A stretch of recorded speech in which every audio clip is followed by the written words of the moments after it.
మౌనంగానే ఎదగమని మొక్క నీకు చెబుతుంది. ఎదిగిన కొద్దీ ఒదగమని అర్థమందులో ఉంది.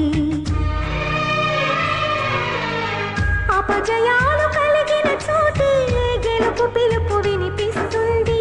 ఆకులన్నీ రాలిన చోటే కొత్త చిగురు కనిపిస్తుంది. మౌనంగానే ఎదగమని మొక్క నీకు చెబుతుంది.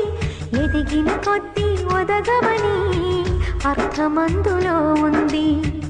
అపజయాలు కలిగిన చోటే గెలుపు పిలుపు వినిపిస్తుంది. ఆకులన్నీ రాలిన చోటే కొత్త చిగురు కనిపిస్తుంది.